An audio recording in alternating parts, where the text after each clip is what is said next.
नमस्कार जय जगन्नाथ।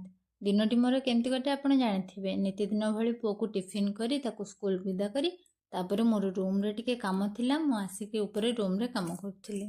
मु काम छुड़ी गला बेलकु माँ सब रोषेई कर दैछंती। आज माणबसा गुरुवार पई माँ भात डालमा साग भजा बैगन को गोल गोल के एमती भाजी देथिले। तापर माँ मु मिसिकी खाइदेलु। खाइके तापर चली गलु सोया पई। आमर आज कार्तिकेश्वर पाखे पूजा होता भोग होता राति रे भोग आसला। भोग आसला खेचुड़ी खीरी डालमा खट्टा मो पुओ ये हाथ बस खाऊँ खाई से तार खीरी बहुत फेवरेट। खाई सारी तापर आम चलू सोवाई। जदि वीडियो आपको भल लगे please like share and subscribe.